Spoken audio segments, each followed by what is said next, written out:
Hello guys, good morning. আমি Rita, air family ব্লগসে তোমাদের সবাইকে স্বাগত জানাই। আজকে মঙ্গলবার আর ঘড়িতে বাজে এখন 7টা। মেয়েকে পড়তে দিতে যাব, তো ওই জন্য ওকে ছাতু গুলে দিয়ে এসেছি। ও ছাতু খাচ্ছে। ভাবলাম একটু এই গাছটা নতুন বসিয়েছি, তো ভাবলাম এই গাছটাতেও জল দিয়ে আসি আর আমার এই ফুলের গাছটাতেও জল দিয়ে আসি। এই গাছটা সুন্দর ধরে গেছে জানো, আর এই গাছটা এখনও অবধি ধরেনি। দেখো একটা ফুল ফুটেছে, কিন্তু খুব সুন্দর দেখতে লাগছে। আমার মেয়ের শখ যে মা সবাইয়ের ছাদে গাছ বসানো থাকে, আমাদের ছাদেও একটু গাছ বসাও। আমি বললাম যে হবে না, যা পরিমাণ রোদ্দুর। তো বলছে দেখা যাক, হোক আর নাই হোক। তো মেয়ের আবদারে গাছ তো বসিয়েছি, আর আমাদের প্রত্যেকেরই গাছ বসানো অন্তত খুবই জরুরি। গাছের ভূমিকা যে অনেক, তাই না? প্রকৃতি থেকে আমরা যাই পাই তাই মনে হয় অনেক, মানে অনেক বেশি পাচ্ছি। আমরা তার তুলনায় প্রকৃতিকে অনেক কম জিনিস ফিরিয়ে দিতে পারছি। তো যাকে যাক বন্ধুরা, সকাল থেকেই যা রোদ্দুরের তাপ বেরিয়েছে, তো যত তাড়াতাড়ি কাজগুলো সেরে ফেলা যায় তত তাড়াতাড়ি ভালো। বিশেষ করে রান্নার কাজটা, তো রান্নাটা তাড়াতাড়ি যত সেরে ফেলা যায় ততই মনে হয় সবথেকে বড় কাজ হয়ে গেছে। তো দেখো আজকে কি কি রান্না করব সেটাই তোমাদের দেখালাম। তো এখানে বসে পড়েছি আনাজ কুটতে, আর এই যে গ্যাসের মধ্যে আগে ভাত বসিয়ে দিয়েছি। আজকে বরে তাড়াতাড়ি বেরোনোর আছে, তো ওই জন্য ভাতটা আগে বসিয়ে দিয়েছি। ওইদিকে ভাত হচ্ছে, তাই সেই ফাঁকে আমি আনাজগুলো সব কুটে নিয়েছি। তো আনাজ কুটে নিয়েছি, আর এই দিকে দেখো মাছ ভাজবো। তো ওই জন্য কড়াতে তেল দিয়ে একটু সামান্য নুন আর একটু সামান্য হলুদ দিয়ে দিলাম, যাতে তেলটা তীরের বেগে আমার দিকেই না ছুটে আসে। তো ওই জন্য কড়াতে একটু নুন আর তেল দিয়ে দিলাম, দিয়ে এবারে মাছগুলো ভাজবো। নুন দিলে জড়ায় না, আর হলুদ দিলে ছিটকে আসবে না। তো এক এক করে সমস্ত মাছগুলো ভেজে নিচ্ছি। আসলে সমস্ত কাজগুলো করতে ভালোবাসি বলেই সমস্ত কাজগুলো পজিটিভলি সব কাজগুলো হয়ে যায়। আর আমাদের সংসার জীবনে চলতে গেলে এরকম ছোটোখাটো কিছু টিপস আমাদেরও মাথার মধ্যে রাখতে হয়, তাই না? তো এখানে দেখো এক পাট তো মাছ ভাজা হয়ে গেছে, আর যেটুকু মাছ আছে সেটুকু মাছ আর এক পাটে হয়ে যাবে। তো আজকে যা পরিমাণ গরম পড়েছে, আর যা সূর্যের যা দাপট বেড়ে গেছে, দিনকে দিন বেড়েও যাচ্ছে। তো এখন হালকা পাতলা মাছ দিয়ে ঝোল বা নিরামিষ ঝোল যাই বলো, এখন শুধু হালকা পাতলা খেতে ইচ্ছা করছে। একদম একটু যে ঝাল ঝাল খাবো বা কষা কষা খাবো একদম ইচ্ছে করছে না। তো এখানে মাছের ঝালটা বসিয়ে দিচ্ছি। এখানে পেঁয়াজ ভাজা আর পেঁয়াজটা দেব, আর এদিকে আদা বাটা দেব। তো রসুন দেবো না। আর এই দেখো কুকারের মধ্যে সেদ্ধই করে রেখেছিলাম আলু পটল। পটলগুলোকে ভাজিনি, আগে আলু পটল একসঙ্গে সিদ্ধ করে নিয়েছি, নিয়ে কড়ার মধ্যে একটু একটু হালকা ভাজা ভাজা করে নিচ্ছি। আর এখানে টমেটো আদা বেটে নিয়েছি, আর তার মধ্যেই হলুদ দিয়ে দিয়েছি। তো একটু ভালো করে কষিয়ে নিচ্ছি। আসলে না কষালে কাঁচা টমেটোর আবার গন্ধ বেরোবে। তো মাছের ঝালটা যা পরিমাণ সুন্দর খেতে হয়েছে। আর আজকে কিন্তু এক ফোঁটাও কিন্তু লঙ্কাও দিইনি, না কাঁচা লঙ্কা না গুঁড়ো লঙ্কা আমি রান্নাতে ব্যবহার করেছি। তো বর কদিন ধরেই বলছে যে পরিমাণ গরম পড়েছে, আমার পেট জ্বালা করছে। তো মেয়েও খেতে চাইছে না ঝালটা, তো ওই জন্য আমি একদমই ঝাল দিইনি। আমি ভাবলাম যে না, আমারও খেয়ে দরকার নেই। তো এখানে ঝোলটা ফুটে গেছে, আর এখানে মাছগুলোকেও দিয়ে দিয়েছি। মাছগুলো যত ঝোলে ফুটবে টেস্টটা আরও সুন্দর হয়ে গেছে।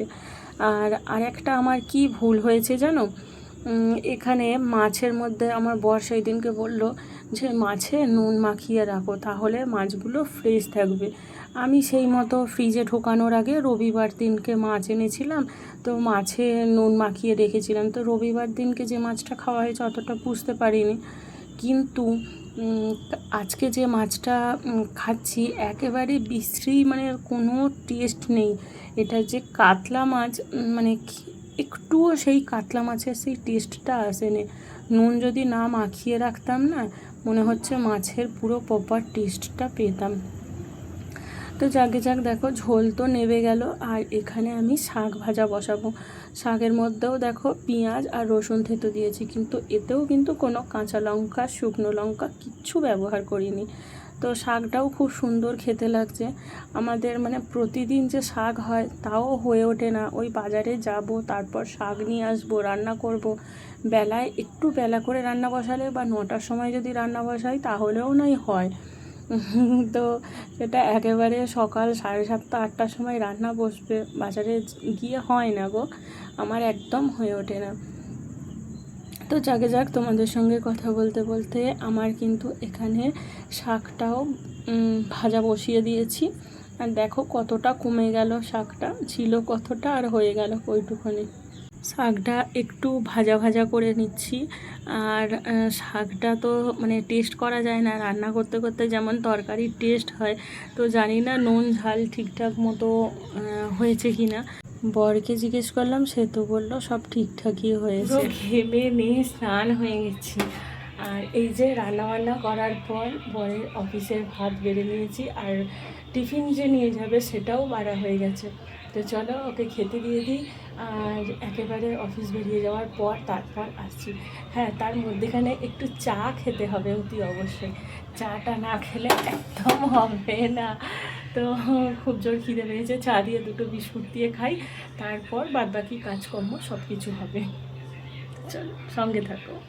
সকাল থেকে একটা বড় ধরনের যুদ্ধ হলো।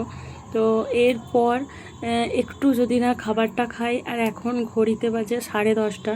তো এখন যদি খাবার না খাই অনেকটা দেরি হয়ে যাবে, আবার মানে দেরি হলে আবার গ্যাস অম্বলের ধাত তো রয়েইছে, তো আরও শরীর খারাপ করে যাবে। তো দেখো এখানে আমি চা করে নিচ্ছি। একটু গরম চা না খেলে ঠিক সেই পজিশানে এনার্জিটা আসছে না। না, আমার সকালবেলা উঠেই যে প্রতিদিন চা চাই তা নয়, কিন্তু সারা দিনে একবার হলেও আমার একটু চা খেতে লাগে। আর কালকে রুটি করেছিলাম, একটু এক্সট্রা করেই আটা মেখেছিলাম যাতে 2টো রয়ে যায়। তো বাসি রুটি দিয়ে চা, তো এটা সুন্দর খেতে লাগে। আর তোমাদের এক ঝলক দেখিয়ে দিই কী কী রান্না হয়েছে। গরম ভাত, শাক ভাজা, আর এখানে আছে পটল দিয়ে আলু দিয়ে মাছের ঝোল। দেখতে দেখো খুব সুন্দর লাগছে, খেতেও সেরকম টেস্ট হয়েছে, খালি মাছটারই যা টেস্ট পেলাম না। মাঝে মাঝে ছুঁতে আসা, জানি হাত বাড়ালে ধরা দেবে ভালোবাসা। তুমি পথে চেনো, পাশে আছি জেনো, আমাকেও সঙ্গে নিলে থেকে যাব তোমায় আমায় মিলে, থেকে যাব তোমায় আমায় মিলে। আমাদের প্রত্যেকেরই জীবনে সকাল থেকে উঠে সেই একই কাজ। সকালবেলা উঠেই রান্না বান্না, যাদের সকালবেলা মানে অফিস আছে, স্কুল আছে, তাদের তো সকালবেলা উঠেই রান্না করতে হবে। তো সকালবেলা রান্না বান্না আগে শেষ করেই এইদিকে ঘর ধরে সমস্ত কাজ, সেই একঘেয়েমি সমস্ত কিছু, কিন্তু তারপরেও ক্লান্ত হই না। কেননা এখন তো শিখে গেছি সমস্ত কাজ কার পরে কী করতে হবে না করতে হবে, তাই না? তো আগে খুবই অসুবিধে হতো, মানে কি কাজের ওপরে কি কাজ করব সেটা বুঝতেই পারতাম না। কিন্তু এখন ওই যে এতটাই অভ্যাস হয়ে গেছে যে এই কাজের পর এই কাজটা করতে হবে, এই কাজের পর ওই কাজটা করতে হবে, তো হয়ে গেছে ঠিকঠাক করে। আর জানি আমার কাজগুলো পড়েই থাকবে, আমার কাজগুলো আর কেউ এসে করে দেওয়ার নেই। তো সেই জন্য আমার কাজ যেহেতু আমাকে করতেই হবে, তো ওই জন্য আর ক্লান্তও হয় না, আর করতে ভালোওবাসি। কাজ করতে ভালোবাসলে কাজটা অনেকটা মানে কষ্ট হয় না, কাজগুলো করতে পরিশ্রম লাগে না। আর সংসারকে ভালোবেসেই তো সমস্ত কাজ করা হয়, তাই না? তো তো ওই জন্য আর কোনো অসুবিধেও হয় না। আসলে কি বলতো, প্রত্যেকটা কাজে আমাদের সংসারে প্রতিটি কাজ, যে কোনো কাজ একটু যত্ন ও ভালোবাসা দিয়ে করলে অতটা কষ্টও হয় না, আর পরিশ্রম তো মনেই হয় না, আর ক্লান্তও হয়ে পড়বে না। প্রত্যেকটা জিনিস একটু ধৈর্য ধরে কাজগুলো করলেই সব কিছুই সম্ভব। এই দেখো না, তোমাদের সঙ্গে কথা বলতে বলতে কিন্তু আমার ঘরের কাজকর্মের অর্ধেকটাই পুরো পরিষ্কার হয়ে গেল। গ্যাস পরিষ্কার হয়ে গেল, গ্যাসের জায়গা পরিষ্কার হয়ে গেল, ঘরটাও পরিষ্কার করে এসেছি। আর এই যে প্রতিদিনের মতো গ্যাসটাকে চাপা দিয়ে দিয়েছি, আর যা বাসন পড়েছিল দুপুর অবধি রেখে না দিয়ে সমস্ত বাসনগুলো সব নিচে থেকে মেজে নিয়ে এসে গ্যাসের ওপরেই রেখে দিয়েছি, যেহেতু দরকারে সমস্ত বাসনগুলো পেতে পারি। তো এদিকে গ্যাসের ওপরে তো সমস্ত বাসনগুলো রেখে দিলাম। আর জানো তোমরা যে আমি ছাদেতে বাসনগুলো জল ঝরাতে দিই, কিন্তু ছাদটা কদিন ধরে এত পরিমাণ নোংরা হয়ে আছে যে এত ধুলো ময়লায় মানে কিচকিচ করছে। বাসন রাখলে বাসনগুলো আবার শুকনো ন্যাকড়া দিয়ে পরিষ্কার করে মুছতে হচ্ছে জানো। তো ওই জন্য আবার ছাদটাকে সুন্দর করে পরিষ্কার করে ঝাঁট দিয়ে দিচ্ছি। প্রতিটি কাজ যদি একটু করে যদি একদিন ছাড়া বা প্রতিদিন যদি একটু করে করা হয়, তাহলে অতটাও কষ্ট বলে মনে হয় না। আর আমার 1 সপ্তাহ হয়ে গেল ঝাঁট দেওয়া হয়নি। এদিকে ঘরের ভিতরটা ভালো করে পরিষ্কার করা হচ্ছে, সমস্ত কাজ করা হচ্ছে, কিন্তু ছাদটা যে একটু ধৈর্য ধরে বিকেলবেলা একটু পরিষ্কার করে নেব, সেটাই আমার হয়ে ওঠে না দেখো। তো ওই জন্য ভাবলাম যে না, আর কাজ ফেলে রাখবো না, কাজটাকে একেবারে গুছিয়ে করে নিই। তো এই রোদ্দুরে জামা কাপড় কাচা হয়ে গেছে একেবারে, তো শুকুর দেব তার আগেই আমি ভাবলাম যে না, ছাদটাকে আগে পরিষ্কার করে ঝাঁট দেব, তারপর বাদবাকি কাজ হবে। তো যেই ভাবা সেই কাজ, পুরো পরিষ্কার করে আমি ছাদটাকে ঝাঁট দিয়ে নিলাম, নিয়ে জামা কাপড় শুকনো করতে এসেছি। আর আমার তো জানো প্রতিদিন আমাকে মানে কাচাকুচি আমার প্রতিদিনই লেগে থাকে। আমার সপ্তাহের কোনো ঠিক থাকে না যে সপ্তাহে একটা দিন নির্দিষ্ট করা হলো যে এই দিনকে আমার কাচাকুচি করতে হবে। আর 2-1 দিন যদি কাচাকুচি না হয়, কতটা পরিমাণে আমার জামা কাপড় পড়ে যায়। তো ওই জন্য আমি প্রতিদিন চেষ্টা করি প্রতিদিনের জামা কাপড়গুলো কেচে ফেলার। তো ওই জন্য পরিশ্রমটাও হয়তো এখানে কম হয়।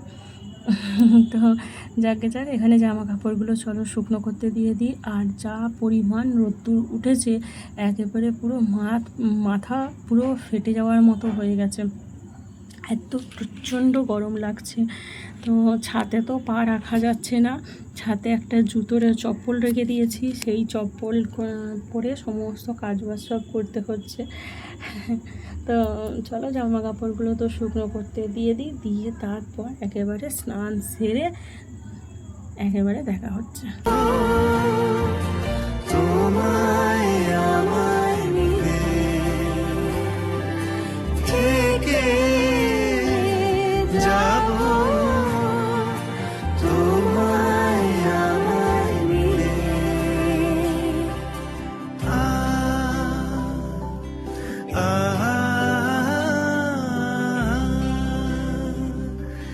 লা লা লা লা লা লা লা। যত দূর যায় চোখ, পাশে আছি আমি তোমার। আজ নয় কাল হোক, কেটে যাবে অন্ধকার। তুমি অভিমানী হেঁটে যাবে জানি, স্বপ্নের সেই মিছিলে থেকে যাব, তোমায় আমায় মিলে থেকে যাব, তোমায় আমায় মিলে।